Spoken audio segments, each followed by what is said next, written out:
Let's begin.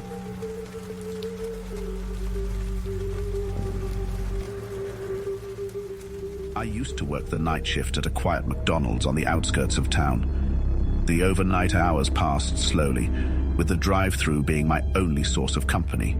Most nights were uneventful, until that one night when fear crept in like an uninvited guest.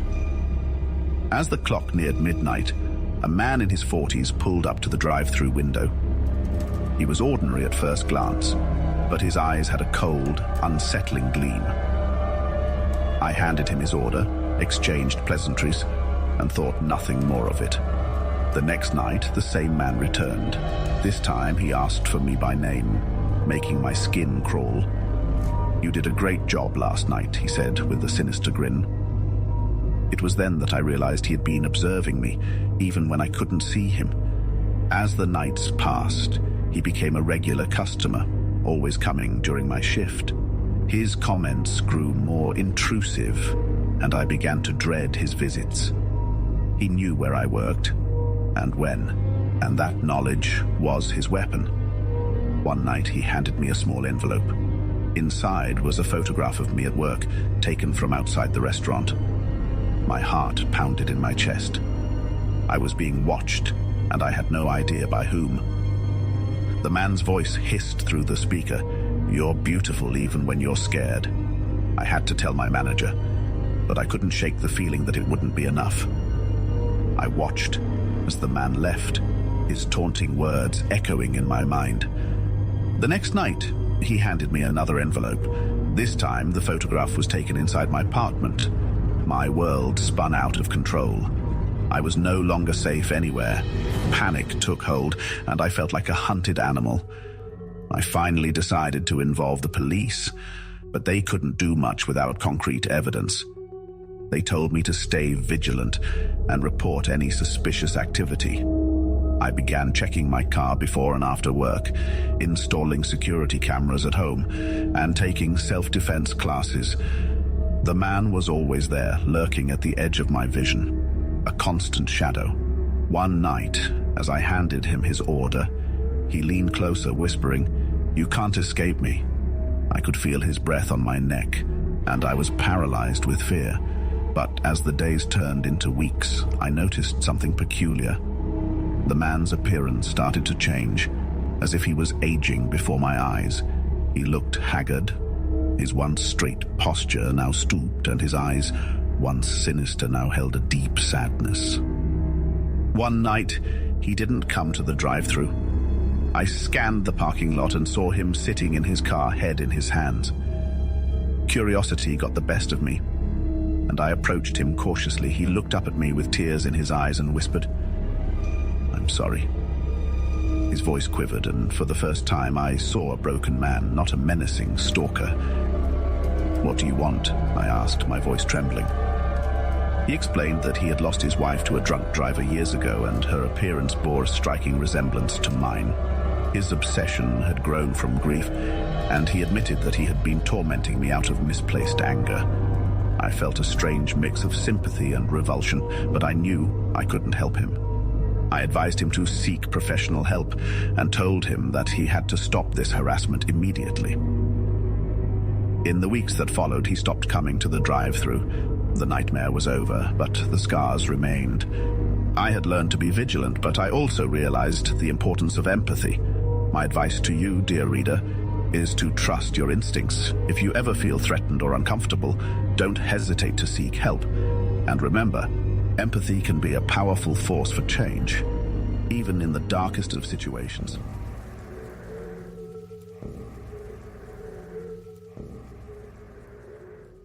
As a devoted McDonald's employee, my routine was straightforward.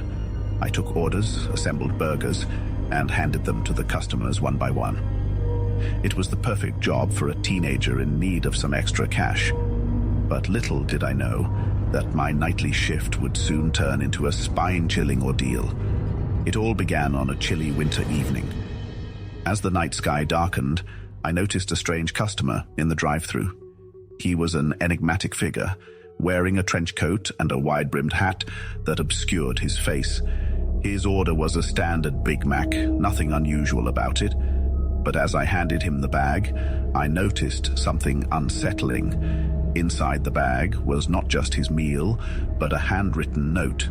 It read, "The clock is ticking." I was bewildered but assumed it was a harmless prank. However, it marked the beginning of a series of cryptic notes that would plunge us into a baffling mystery. The next evening, it happened again. Another customer, another note. This time it read, "The night reveals secrets." We began to wonder if our restaurant had become a hub for a local eccentric, or if we were unwittingly caught up in a sinister game. The notes continued to arrive, each one more cryptic than the last. Our customers grew increasingly terrified. Some stopped coming altogether, fearing they might be next. Our quaint McDonald's had become a place of dread. One evening, as I handed over a Happy Meal to a mother with her young daughter, I noticed a note slipped under the toy. The mother was too distracted by her child's excitement to notice, but my heart sank. The note read, "The darkness hides all." It was clear this was no ordinary prank. I decided to confide in my manager, Sarah, who was as perplexed as I was. We decided to alert the police, and they promised to keep an eye on the restaurant. Despite the increased security, the notes kept coming. It was as if the phantom messenger had no intention of being caught. One fateful night, I received an order for a single black coffee. The customer, a middle-aged man with a haggard appearance, stared at me with empty eyes as I handed him his drink. I expected another note, but there was none. Instead, he whispered, "It's closer than you think." That night, as I left work, a sinister feeling gnawed at me. I couldn't shake the dread that had enveloped our restaurant. I looked around nervously as I walked to my car, keys clutched tightly in my hand. As I started my car, a note fell from the visor. I opened it with trembling hands. It read, "Nowhere to hide." My heart raced as I scanned the empty parking lot. I sped away, determined to get away from this nightmare. The next morning, I awoke to a startling headline in the local news. The McDonald's where I worked had been set ablaze during the night, the flames engulfing the entire building. There were no survivors, and the cause of the fire was unknown. In the aftermath, I pondered the chilling messages, the cryptic notes, and the haunting final message. The eerie prophecy sent shivers down my spine. My advice to you, dear reader, is to always be vigilant and cautious. You never know when an ordinary place can turn into a nightmare. Trust your instincts, and if something feels wrong, seek help immediately. The world is full of mysteries, some of which can be far more sinister than you can ever imagine.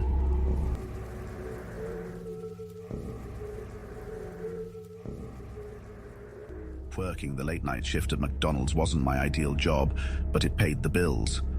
The hours ticked by slowly, the restaurant almost deserted, except for a few stragglers.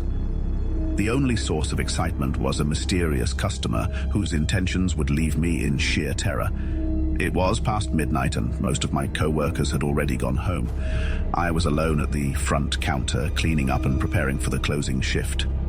That's when he walked in, a man, tall and imposing, dressed in a long, dark overcoat that seemed out of place. His presence sent shivers down my spine. He approached the counter, his eyes never leaving me. His order was simple, a small coffee, but he was different from any other customer. He spoke in hushed tones, a sly smile playing on his lips as he leaned in. "You shouldn't be working alone at this hour." My heart quickened. This man knew something about me. Panic set in, and I offered a weak smile, dismissing his words. "I'm used to it," I said, my voice trembling. As I handed him the coffee, he slipped a note into my hand. The paper was crumpled, and I unfolded it to find a chilling message. "Meet me outside." My hands trembled as I read it. My instincts screamed danger, but curiosity got the better of me. What could this stranger possibly want? I decided to investigate, always keeping a safe distance. I watched from the restaurant's window as he stood beneath the dimly lit street lamp, a sinister grin on his face. The note had instructed me to meet him outside, but there was no way I would step into that eerie darkness. Instead, I observed from the safety of my workplace. He beckoned for me to come closer, but I kept my distance. Panic and fear gnawed at me as I tried to make sense of the situation. My mind raced, trying to devise an escape plan. Just then, another customer entered the restaurant, interrupting the standoff. I seized the opportunity to slip into the restroom.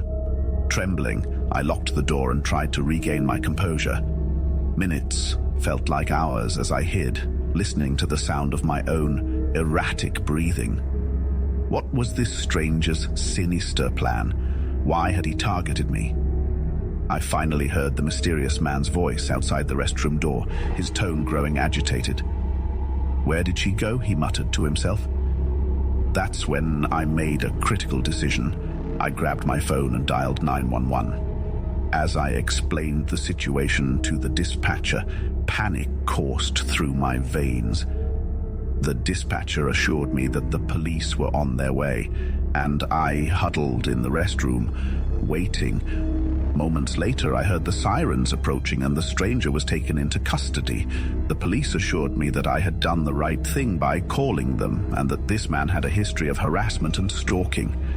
The investigation revealed that he had been following me for weeks, learning my routine and planning something sinister. My quick thinking had averted a potentially disastrous situation. My advice to you, dear reader, is to always trust your instincts.